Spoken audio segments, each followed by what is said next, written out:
Welcome. This is a really exciting day. I feel a lot of pressure. This morning was excellent. And so I have a lot of things to say about the things that were said today and ideas that I had. So I'm really excited to be here with all of you. And thank you so much for having me. We're talking today, initially this was a talk I would give about ROI and the importance of having an ROI strategy in your learning programs.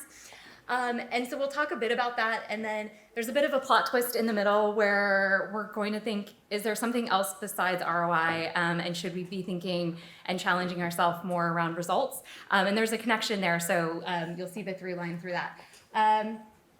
But I'm Frances. I work for LearnUpon. I'm the director of their enterprise customer success team. My background has solely been in learning. I started as a university lecturer, and I thought that that was going to be where I spent my entire life. Left for two reasons. I couldn't imagine my life grading papers on the weekends for the rest of my life. I just couldn't do it. But I also felt really frustrated about the unwillingness to change and to look at results that weren't being achieved in that environment. And I thought, I just don't know that I can do this. This feels soul-crushing to me. So I was convinced that if you move into corporate learning, that's where there's a real impact to see results, to drive learning theory, to think about how learning impacts a wider worldwide consideration. And so I did, but also those challenges are still there. So we'll talk a lot about those. So it's not like I went into corporate learning and then saw, oh my gosh, we just all are driven by the data and making results-oriented decisions. Not at all. So for today, we're going to talk about how we're currently thinking about ROI. And so I work with all of our LearnUpon customers. We're a learning management system. So my team of customer success managers, some of them sitting in the audience over there, they're lovely. They work with our customers to use our platform to deliver their training for their employees, for their customers, for their partners, for their volunteers, for their members. So we'll start with start with ROI, and then wanted to chat about why potentially results instead might be the thing that we should be looking at and what that could look like. And I want to make sure that we acknowledge why this is really, really hard, and everything that we talked about this morning really underscores that this is really, really, really hard. So I think admitting that is what we need to do here. But then I have some ideas about where to start and where I've seen customers really, really think about what the business results could be of their training programs. So right now, what are we measuring or not measuring? Chief Learning Officer surveyed learning professionals and said, in your training programs, what are you measuring? This is what they said. Here, I think instead of going through all the numbers, what I'm fascinated by here is what's at the top and what's at the bottom. And I see two things. One is lovely that I'm very proud of for learning professionals, that they care so much about the learner. They care so much about the learning experience. And they care what their response to it was, how they're more engaged. And that is lovely, and that is the best of us, and myself included, that we're gonna talk a lot about results and numbers, but we care so much about the learner. So I don't wanna lose sight of that, but I also wanna look at what's at the bottom. And what's at the bottom are the commercial results and the business results, and very few people are measuring these. And I would say for a couple of reasons. Unclear about how to do it, and then honestly afraid. And Nigel, definitely with your talk, really thinking about we're so afraid of discomfort, and this is what we're not comfortable with, is these numbers here. So we go with what we're comfortable and what we care about. So this is great because we have moved forward as a profession and we're engaging with the data, and we've shifted, especially corporate learning, into something that was a nice to have, or quite frankly considered an experiment, that you need to train your employees and you need to give them learning opportunities, or you need to train your customers and engage them in continuous learning. We've shown that that's actually not a nice to have or an experiment, it's actually a necessity. But are we looking at the right metrics? So we know that we have to do it, but I think we're now in a place where now it's just a tick box. Do you have an employee training program? Tick. Do you have a customer training program? Tick. And we're still very, very focused on, so I talk to new customers all of the time and we say, what are you looking to achieve? And they say, we want to look at course satisfaction and platform engagement. And the one that breaks my heart is completions. And completions, because I think We're obsessed with completions as learning professionals, and I came from a company who was a MOOC platform, and MOOCs had this sort of terrible reputation at the beginning for low completion rates, and out of context, and a lot of from people who really thought that online learning wouldn't work anyway. But I think the completion obsession comes from that moment where we felt like we had to defend online learning. So now we believe that completions measure success. So we're measuring things, but we're not really measuring the impact that learning and development has on our business. So we need to be thinking about return on investment. So are we justifying the cost that we are spending on our training, both in time and resources? So ROI, right, that measures the amount of return of investment. It indicates if we're using our tool effectively. So how much are you spending on your training programs, and how much are you getting back in return? This is where the plot twist is going to happen. It's not a very exciting thing to look at. It's not very inspirational. We heard earlier from Joanne about the Great Resignation. I think this is something that isn't inspiring learning professionals to stay in their roles. So wait, actually, could we, instead of saying return on investment, so could we say that we'll move away from just justifying the cost of our L&D professionals, of our learning management software, to say, what if we thought about results, and not learning results, business results? And it doesn't mean that learning results don't matter. We know about them, we care about them deeply, but they don't resonate outside of our silo. And as Nigel said, we cannot live in that silo. So can we think about results instead? Why? So financial is the easy, right? Every business or organization cares about the financial, and we work with a lot of nonprofits. They care about the financial as well, whether that is increasing donations, whether that is being more efficient with their financial resources. They absolutely care about it.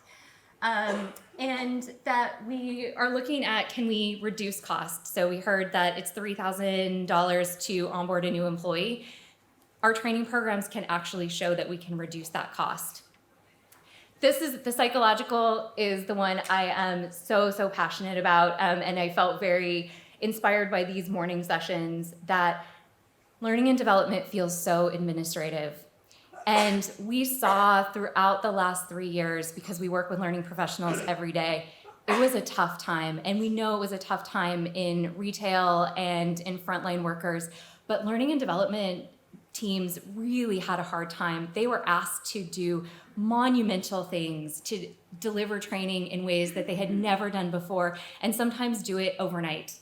And to then work with employees who were very stressed, who were worried, and with business owners who were worried about their businesses and worried about staying in compliance and making sure COVID protocols were followed.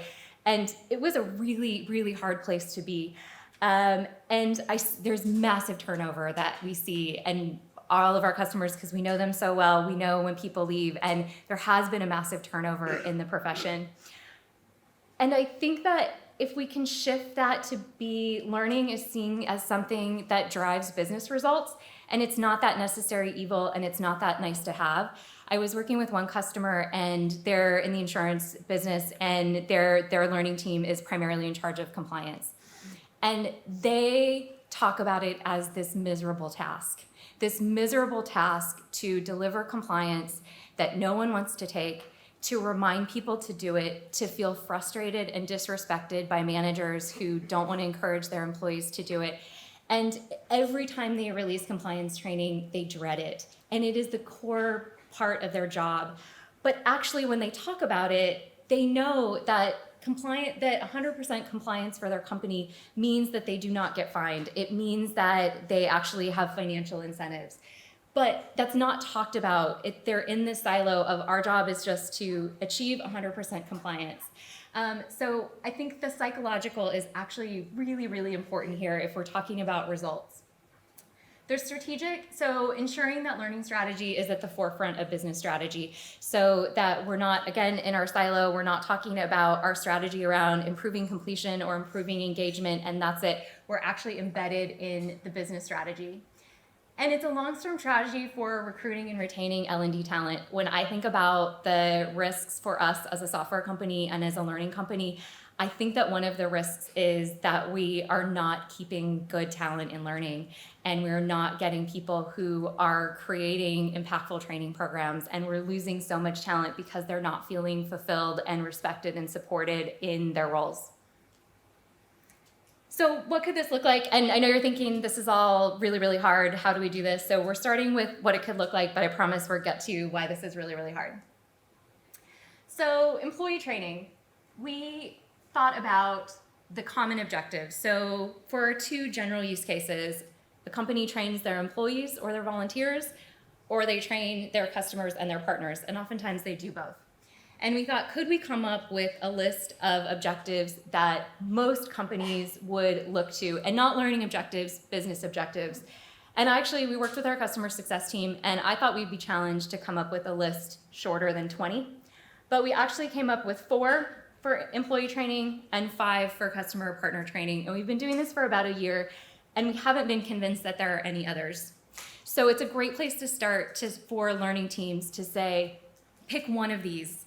One of these is related to a business objective in your organization. Improving employee performance. So can you say that your sales training for your new staff increases their close rate? Increase employee retention. If I were to say for all of the customers that I've spoken to in the last 6 months, and I always say, what's top of mind in your company? They've said employee retention. Over revenue, over anything else, they've said employee retention. Learning and training absolutely increases employee retention. We heard from Mike some of those stats earlier today. Decreasing employee training cost, and again, that was such a great stat this morning about the cost of onboarding an employee. Can you reduce that cost? And then I hate having compliance on this list, and I keep trying to get it off, but then the insurance industry, the financial industry, healthcare always convince me that it goes here. It actually is critical to their business. It drives results. It's part of staying in business. And then for customer training, some of these are similar. So decreasing training costs. What does it cost to train your customers on your product or service? Decreasing your support costs. So that's the cost of when you have a call center and they call in or they send you a ticket. Improving client retention. So can you use your training programs to make sure that people use your service or your platform effectively and that they stay with you? Can you say it increases revenue? Obviously related to client retention, but also in terms of can you help people use your product better and train them to use it more effectively and use ongoing training to help them grow their use of your product and ideally grow your revenue? And then increase awareness, reach, awareness, and footprint. I actually love this one because it is actually 2 of our best customers.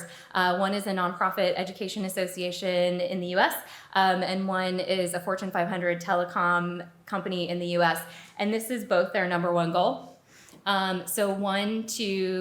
Their goal is to increase their visibility of themselves as a standard for excellence in the teaching profession, and that's their goal with all of their training. And the other is to increase brand awareness and their footprint, and they're a for-profit, and their number 1 goal from the top down is we need to increase our footprint. So what could this look like? And this is what we start with customers. So we actually start with this ideally in the sales cycle, and it's odd. Right, we have solutions over here, and that's your tech. And we heard that earlier too, of looking for tech to then drive our objectives. And most people that we talk to, they say, I want a learning management system. And we say, what's your learning strategy? What results are you trying to achieve? And they say, I don't know, we just need the LMS and we'll figure it out. But actually, we have to start here. We have to start here. And it sounds crazy, but it's 99% of the conversations. So we have to start with our objectives. So our objectives are usually in economic terms. And these are when you can see people sort of glaze over when you start talking about it because they don't know what these are. They're your company OKRs. They're somewhere. People say, I don't know what they are. They're there. Your company has OKRs. They have KPIs. That's what these are. They're high level. They're high value. They're critical to your business or your organization's wider success. And they're going to support your drivers. Your drivers, these are my favorite part because these are your learning metrics. So these are your completions, these are your engagement, these are your learning surveys, and they support the objectives, but they're still really important, and that's where our expertise as learning professionals come from. We know about these drivers. We know what are the things that we think will contribute to employee retention. They're usually an increase or decrease, and they're measurable with real data, and they're achievable. So back to the example about the compliance customer, they decided that they're not going to just increase their rate of compliance because at the bottom line, they need 100%. But they're deciding that they're going to increase the number of employees who complete compliance in the first 2 weeks. Because they know that if you complete it in the first 2 weeks, if you haven't completed it in the first 2 weeks, you're unlikely to complete it by the deadline. But they've started to make it a game. They've started to reward people who complete it early. So now they're a team who just rewards people for finishing training on time. And it's shifted the way that they think about it. But what they're measuring is now not 100% compliance because they can achieve that every quarter they have to. But now they're measuring how many people can we get to do it in a timely manner. And then you have your metrics. So those are going to be the representation of your drivers. All of you understand about metrics of they need to be measurable, they need to be realistic, you need to have baseline data. And then your solutions, that's all your tech. That's your tech stack. So that's one piece of it, but it also, the hard part, and we'll get to that, it's also the process and behavior change required. So sometimes your solutions are going to be, we need to create a process change or a behavior change, or we need a set of expertise. So this would be one example of an employee training program, and I picked, again, improve employee retention, because for me, it's what was on top of everyone's mind. This is where we have engagement and satisfaction, that we're going to increase engagement and satisfaction because we believe that it relates, or that it will achieve our objective of employee retention. Do we know it for a fact? No, some of this is, we're just going to say, we believe that it does, so let's try to measure that. And we're going to increase employee retention by 10%. I won't go through all of them, but I did want to point out the one that I think is really interesting that I'm working with a customer on is their goal for their training team is to increase open positions filled by internal candidates from 2% to 12%.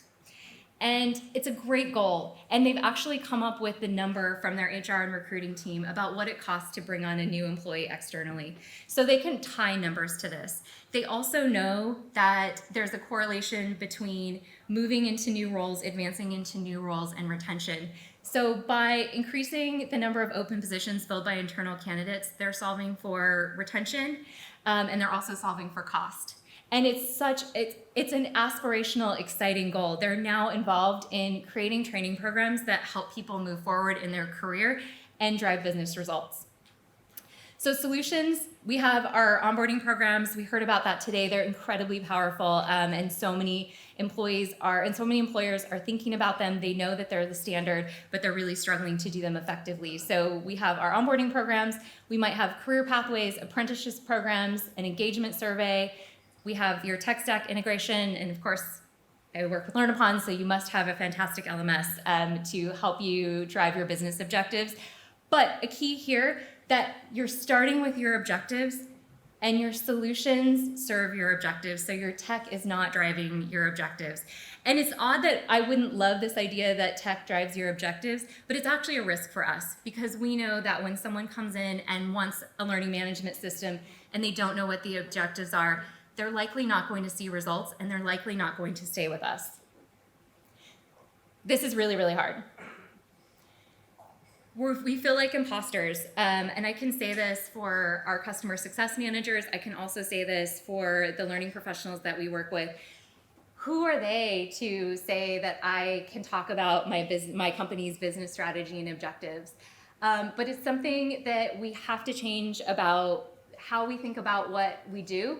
And it is the most impactful thing that we can do for ourselves and our business. And I'm talking a lot to my team about that, of how can we find the confidence to be able to talk to our customers and our partners about their business strategy when we don't feel like we're qualified to do so.